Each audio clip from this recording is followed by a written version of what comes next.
আদম নবীর হায়াত ছিল কত বছর? 1000 বছর। আল্লাহু আকবার।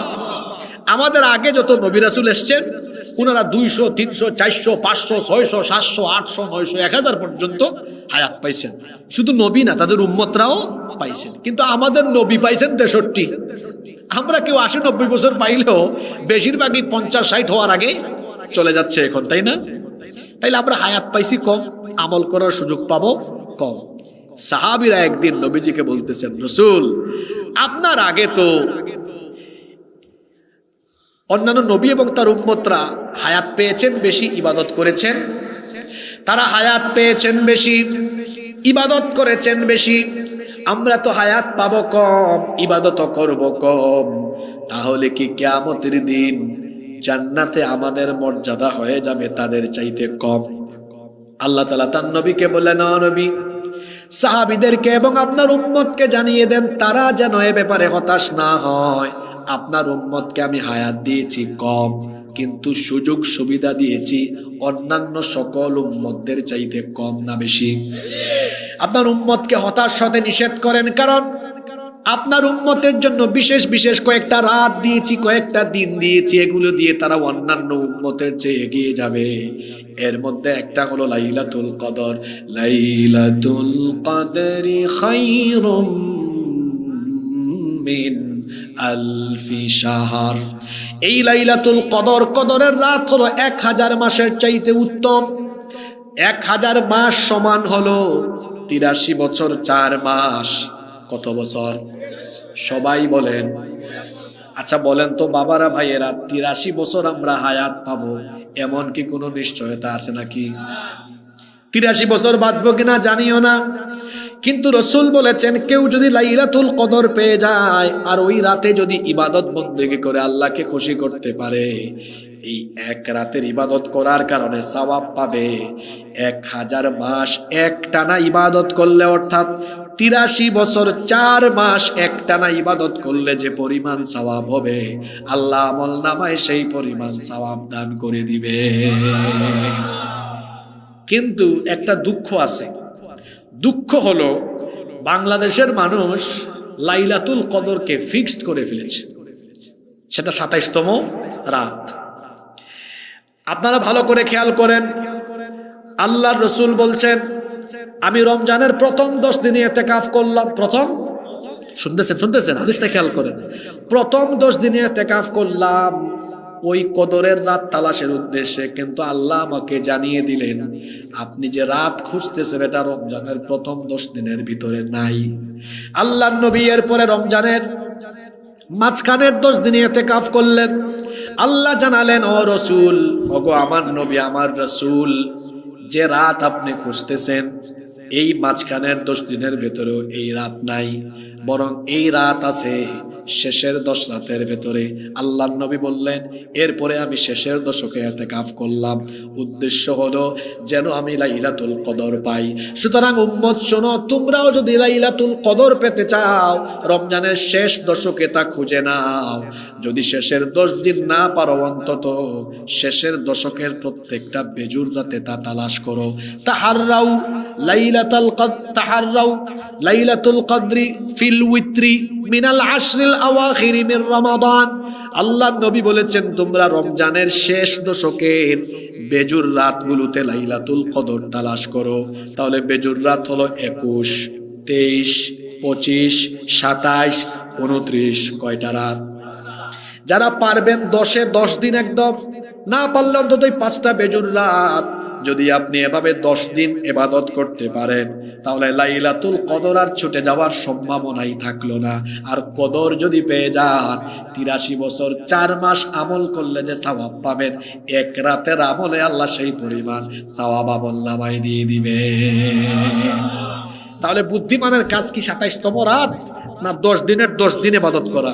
কিন্তু বাংলাদেশে আপনারা কি করেন, প্রথম 20 দিন মোটামুটি আসলেও শেষ 10 দিন আর আসে না, শপিং নিয়ে ব্যস্ত। আর নারীরা বাজার দখল করে ফেলে, কি বলেন, আছে না নাই? শপিং টপিং এগুলো রমজানের আগে শেষ করবেন। আল্লাহর রাসূল রমজানের শেষ দশকে 3টা কাজ করতেন। আহইয়া লাইলা, 1 নাম্বার শাদ্দা মিযরাহু, কোমর বেঁধে ইবাদতে দাঁড়াতেন। মুহাদ্দিসিনগণের ব্যাখ্যা করেছেন, অর্থাৎ স্ত্রীদের কাছে এই 10 রাত যেতেন না, পারিবারিক সাংসারিক সব কাজ থেকে মুক্ত হয়ে এই 10 রাত শুধু ইবাদত আর ইবাদত, ইবাদত আর ইবাদত। সুবহানাল্লাহ। 2, রাসূল প্রথম 20 রাত কিছু সময় হইলেও ঘুমাতেন, কিন্তু শেষের 10টা রাত এক ফুটাও ঘুমাতেন না। আহইয়া লাইলাহু, পুরা রাত জেগে জেগে ইবাদত করেছেন। সুবহানাল্লাহ। আরেকটা কাজ করতেন 3, ওয়া আইকাযা আহলাহু, একা একা না, পরিবারকেও জাগায় দিতেন, পরিবারকে সাথে নিয়ে ইবাদত করতেন। সুবহানাল্লাহ। আমরা কি এই দলপাড়া এলাকায় আনন্দ উৎসাহ উদ্দীপনা নিয়ে প্রতিটা বাড়িতে বাড়িতে আমরা এই পরিবেশ তৈরি করতে পারবো না যে শেষ 10 রাত কোনো বাড়িতে ঘুম হবে না, লাইট বন্ধ হবে না, শুধু ইবাদত আর ইবাদত চলবে? পারবো না ইনশাআল্লাহ? আচ্ছা, 10 রাত যদি কেউ ইবাদত করে, ওই ব্যক্তির কি আর লাইলাতুল কদর মিস হওয়ার 1% সম্ভাবনা আছে? কিন্তু যে 1 রাত করে ওর মিস হওয়ার সম্ভাবনা আছে, সম্ভাবনা আছে। কিন্তু যে 10 রাত করবে কোনো সম্ভাবনাই। তো বলছিলাম যে সময়ে দোয়া কবুল হবে সেটা লাইলাতুল কদর। আম্মা জান আয়েশা রাদিয়াল্লাহু আনহা রাসূলকে বললেন, ওগো আল্লাহর রাসূল, যদি লাইলাতুল কদর আমি পেয়ে যাই, লাইলাতুল কদরে আমি কোন দোয়া করব? আল্লাহর নবী শিখিয়ে দিলেন, হে আয়েশা, তুমি যদি লাইলাতুল কদর পেয়ে যাও তাহলে এই দোয়াটা করবা, আল্লাহুম্মা ইন্নাকা আফুউন তুহিব্বুল আফওয়া ফাআফু আন্নি। এই দোয়াটা আমার সাথে আপনারা সবাই বলেন, আল্লাহুম্মা, সবাই বলেন আল্লাহুম্মা ইন্নাকা আফুউন তুহিব্বুল আফওয়া ফাআফু আন্নি। আবার বলেন, আল্লাহ যেন মুখস্থ করে দেন, আল্লাহুম্মা ইন্নাকা আফুউন তুহিব্বুল আফওয়া ফাআফু আন্নি। খতিব সাহেবদের প্রতি অনুরোধ করলাম, দোয়াটা মুসল্লিদেরকে শিখায়া দিয়েন যেন সবাই এটা আমল করেন। কত সুন্দর দোয়া, আল্লাহুম্মা, হে আল্লাহ, ইন্নাকা আফুউন, নিশ্চয়ই আপনি ক্ষমাশীল, তুহিব্বুল আফওয়া, আপনি ক্ষমা করতে ভালোবাসেন, ফাআফু আন্নি, অতএব আপনি আমাকে ক্ষমা করে দেন। আল্লাহর নবী বলেছেন, আয়েশা গো, প্রিয়তমা স্ত্রী আমার বিবি, লাইলাতুল কদরে এই দোয়া যদি করো আল্লাহ সব গুনাহ মাফ করে দিবেন। তাহলে কয়টা সময়ের কথা বললাম? দোয়া কবুলের কয়টা সময়? আরো জোরে সবাই বলেন, আবার বলেন। দেখি তো, কালকে আমি খুলনায় মুখস্থ করে আসছি, এটা 8টা মুখস্থ করেছি। আমার মনে হয় আজকে এখানে মুখস্থ হয়ে গেছে। দেখি আমি এবার জিজ্ঞেস করি। 1, মাশাআল্লাহ, আযান ইকামতের মাঝখানে, যাদের মনে নাই মনে করার চেষ্টা করেন, আযান ইকামতের, মাশাআল্লাহ। 2, হ্যাঁ, প্রত্যেক ফরজ নামাজে। 3, সাজদার মধ্যে, মাশাআল্লাহ। 4, তাহাজ্জুদে। 5, জুমার দিন ওই যে খতিব সাহেব মিম্বরে বসেন, এখান থেকে নামাজের আগ পর্যন্ত। 6, জুমার দিনে আসরের পর থেকে সূর্যাস্ত পর্যন্ত। 7, ইফতার সামনে নিয়ে সেলফি তুলবেন না দোয়া করবেন। 8, লাইলাতুল। এখন আমার মনে হয় আবার বলাই রে কারো আর গ্যাপ থাকবে না, আরেকবার কষ্ট দিব আপনাদেরকে। আচ্ছা, 1, আযান ইকামতের। 2, 5 ওয়াক্ত ফরজ নামাজে। 3, সাজদার ভিতরে। 4, তাহাজ্জুদের নামাজে। 5, রয় যে জুমার দিনে ইমাম সাহেব মিম্বরে বসলে তখন থেকে নামাজ পর্যন্ত। তারপরে 6, ওই আসর থেকে মাগরিবের আগ পর্যন্ত। 7, ইফতার সামনে নিয়ে। 8, আলহামদুলিল্লাহ। এবার আমি আপনাদেরকে একটা অনুরোধ করে যাব। অনুরোধটা করব, এখানে তো আপনারা যারা আসছেন অনেকে আসেন নাই, এই 8টা দোয়া কবুলের সময় আপনারা আপনাদের পরিবারের সাথে আর এলাকায় কালকে চাটা খাইলে বাজারে গেলে এই 8টা দোয়া কবুলের সময়ের কথা মানুষের সাথে আলাপ আলোচনা করে তাদেরকেও জানাই দিতে পারবেন না? কি হবে লাভ? সেও আমল করবে, আপনার দ্বারা কেউ আমল করলে আপনিও সওয়াব পাবেন, কি পাবেন না? তাহলে এই 8টা দোয়া কবুলের সময় শেয়ার করব সবার সাথে, আর বলবো ভাই এটা কাজে লাগান। আর সবাইকে বলতে হবে, কালকে হুজুর আমাদের এলাকায় আসছিল, আমাদেরকে বলে গিয়েছে যে রমজান মাস আসছে, ক্ষমা পাইতে হলে নিজেকে সাফ করতে হবে, সাফ পরিষ্কার করতে হবে। আর এই পরিষ্কার করার পদ্ধতি হলো খাঁটি মনে বিশুদ্ধভাবে তওবা করতে হবে কার কাছে? আসেন আমরা একটু তওবা করি, এরপরে আমরা কমিটির কোনো কথা থাকলে শুনবো, তারপরে মুনাজাতে যাব। সবাই একটু ইস্তেগফার করেন। আস্তাগফিরুল্লাহ, আস্তাগফিরুল্লাহ, আস্তাগফিরুল্লাহ, ইন্নাল্লাহা গফুরুর রহিম। আস্তাগফিরুল্লাহাল্লাযী লা ইলাহা ইল্লা হুয়াল হাইয়ুল কাইয়্যুম ওয়া আতুবু ইলাইহি। আল্লাহুম্মা আনতা রাব্বি লা ইলাহা ইল্লা আনতা খালাকতানি ওয়া আনা আবদুক ওয়া আনা আলা আহদিকা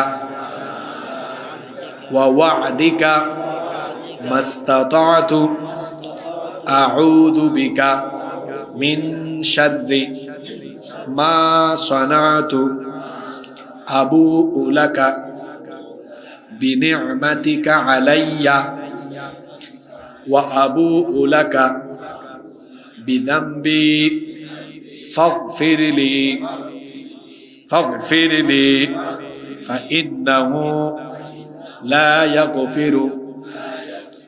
ইয়াগফিরুদ যুনুবা ইল্লা আনতা। তওবা করলাম কার কাছে?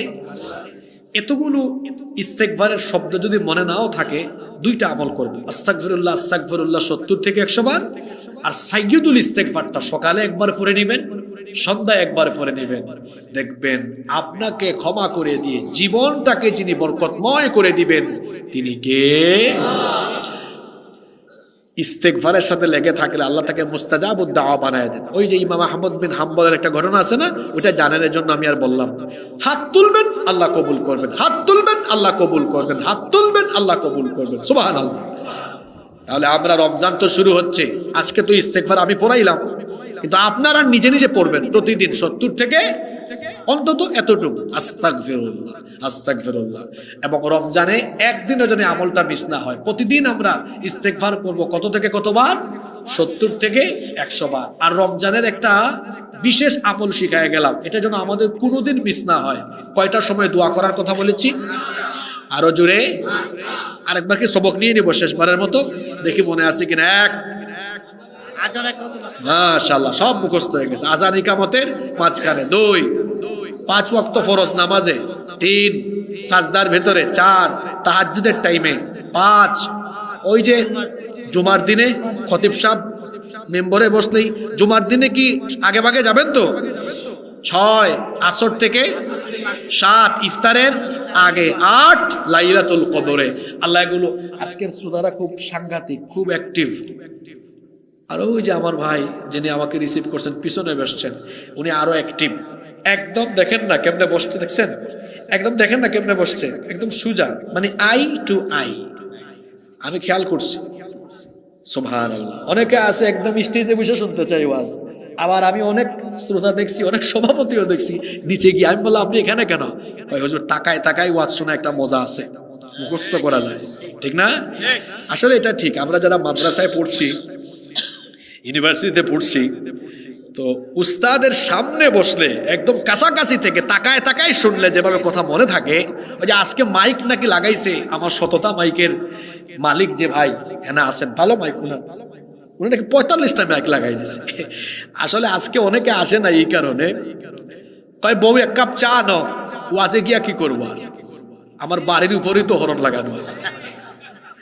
আপনাদেরকে একটা পরামর্শ দিয়ে যাই, মন খারাপ করেন না কেমন? আগামী বছর থেকে মাহফিলের মাইক একদম প্যান্ডেল বরাবর করলে কি হবে জানেন? ওই যে আমি ওয়াজ করছি, আপনারা বলেন সুবহান, নাকি একবার বলেন তো সুবহানাল্লাহ। এই আওয়াজ আশপাশের বাড়িতে গেছে, আর এখন রাত হয়ে গেছে তো অনেক দূরে গেছে। বউই জামাইকে ঠেলা দিবে, স্বামীকে বলবে হেই যাও না, এত আওয়াজ শোনা যায়, দেখো তো কি হয়েছে। আসবে কি আসবে না? না, আপনি লাগাই দিচ্ছেন তার বাড়ির চালের উপর মাইক। হ্যাঁ কয় বউ চা না, তুমি আর আমি একসাথে বসে চা খাই আর ওয়াজ শুনি। এটা একটা কৌশল শিখাই দিলাম ভাই, বুঝছেন তো? কৌশল। মাইক কমাবেন আগামী বছর থেকে, আমি আপনাদেরকে কৌশল শেখায় গেলাম, দেখবেন দলে দলে আসবে। আপনি তো তাহলে ওয়াজ বাড়িতে শোনার ব্যবস্থা করে দিচ্ছেন, রাগ করলেন না কি আমার কথা? এই জন্য সাউন্ডটা কমাবেন। কেন কমাবেন? আরো একটা কারণ আছে, অনেক বাবারও অসুস্থ আছেন, অনেক শিশুরা আছে ঘুমাইতে পারতেছে না, তাই না? তো ওয়াজ শোনা, কাউকে কি আমি জোর করে ওয়াজ শোনাবো নাকি? যে শুনতে চায় সে এমনি আসবে। ওই যে ফেস টু ফেস ওয়াজ শোনা একটা মজা আছে। এখানে যারা থেকে শুনছেন এরা এক মজা পাইছে, আর যারা বাড়িতে শুনছে এরা আরেক মজা পাইছে। আমাদের ওয়াজ আপনারা ইউটিউবে শুনেন না, ওইটা এক মজা, কিন্তু বাস্তবে বেশি মজা, ঠিক না? যাই হোক, যত কথা বলেছি আল্লাহ এগুলো আমাদেরকে আমলের তৌফিক দেন।